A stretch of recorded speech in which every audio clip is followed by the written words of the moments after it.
আজকে আপনাদের মাঝে নতুন একটা রেসিপি নিয়ে আসি, আশা করি ভালো লাগবে। বিসমিল্লাহির রহমানির রহিম। আসসালামু আলাইকুম। কেমন আছেন বন্ধুরা? আলহামদুলিল্লাহ আমি ভালো আছি, আশা করি আল্লাহর রহমতে আপনারাও ভালো আছেন। আজকে একটা আপনাদের মাঝে নতুন রেসিপি নিয়ে আসছি। কুরবানি গেল আমাদের মাঝে, আজকে বট নিয়ে আসলাম। বট রেসিপিটা দুর্দান্তভাবে আমি রান্না করেছি। দেখতে চাইলে আমার পুরো ভিডিও জুড়ে থাকতে হবেন। দেশ ও দেশের বাইরে আমার যে বন্ধুরা ভিডিওটা সবাইকে অসংখ্য ধন্যবাদ।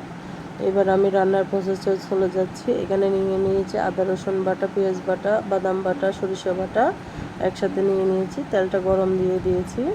তারপর এখানে বটগুলোকে আমি আগে সিদ্ধ করে রেখেছি। বট পরিষ্কার করাটা আর আপনাদের মাঝে শেয়ার করি নাই।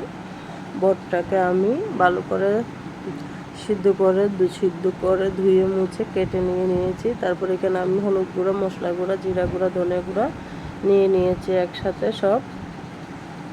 পরিমাণ মতো লবণটা দিয়ে দিয়েছি। তারপর এখানে আমি মশলাগুলোকে আদা রসুন পেঁয়াজ বাটা, বাদাম বাটা একসাথে আমি তেলের মধ্যে কষিয়ে নিচ্ছি যেন কাঁচা গন্ধটা চলে যায়। কষানোর পরে আমি ধনিয়া জিরা সব একসাথে মিক্স করে দিয়ে দিয়েছি।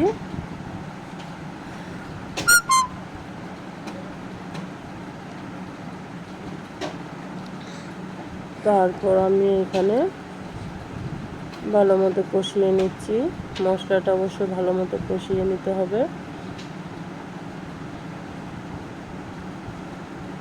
আর আমার চ্যানেলে যারা নতুন বন্ধু আছেন অবশ্যই চ্যানেলটিকে সাবস্ক্রাইব করে দিবেন বন্ধুরা, আর বেল আইকনটি অল করে দিবেন, যখন আমি ভিডিও দেব সাথে সাথে আপনারা নোটিফিকেশন পেয়ে যাবেন। আর যারা এই কাজটি করে দিয়েছেন সবাইকে অসংখ্য অসংখ্য ধন্যবাদ। আর সবার ঈদ কেমন কাটলো অবশ্যই কমেন্টসে বলে যাবেন। দেখুন আমি এখানে আমার হাতের মশলা এখানে সব গরম মশলা দিয়ে ধনিয়া জিরা তারপর দিয়ে দিয়েছি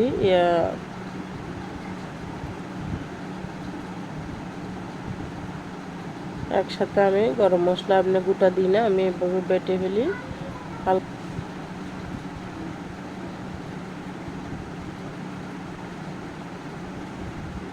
তারপর আমি কষানো হয়ে গিয়েছে। তারপর গুঁড়িগুলো আমি এখানে ঢেলে দিলাম। ফ্রিজে রেখেছিলাম সিদ্ধ করে লবণ আর হলুদ দিয়ে, এখানে ঢেলে দিয়েছি। ভালো করে নেড়ে ছেড়ে দিলাম।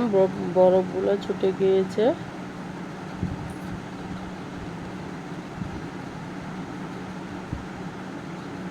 দেখুন অনেকগুলো পানি বের হয়েছে, পানি কিন্তু তেমন দেওয়া হয় নাই।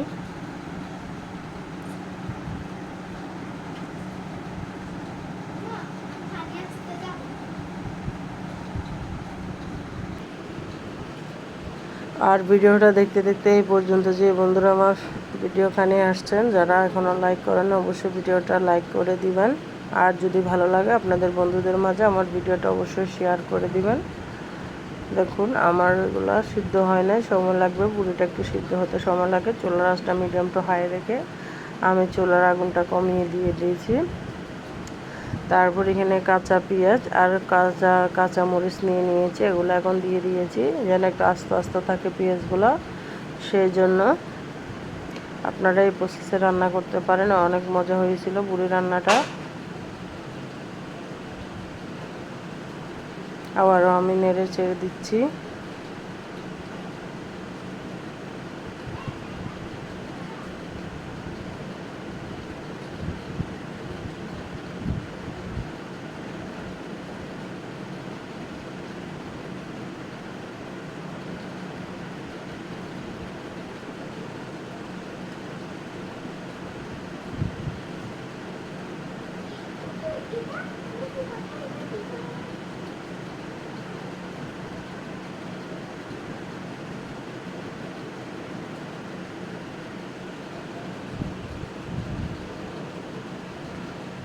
এই পর্যায়ে আমি আবারও ঢেকে দিয়েছি, নেড়ে চেড়ে দেখুন পানিটা শুকিয়ে গিয়েছে, একদম পুড়ামুড়া হয়ে গিয়েছে।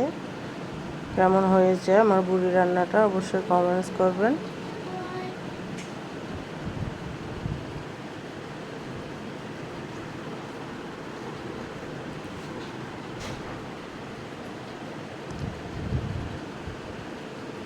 আমি নেড়ে চেড়ে ভুনা ভুনা করে নিচ্ছি। আমি কিন্তু বেশি ভুনা ভুনা করব না, একটু মাখা মাখা রাখবো, যেন আমার কাছে মাখা মাখা রাখলে পরোটা বা ভাত দিয়ে খেতে ভালো লাগে। বুনা বুনা করে ফেললে শক্ত হয়ে যায়, খেতে ভালো লাগে না। সেই জন্য আমি একটু মাখা মাখায় রেখেছি, তেলের মধ্যে মাখা মাখা রেখেছি। তারপর আবারও দিয়ে দিচ্ছি আমার হাতের করা মশলাগুলা।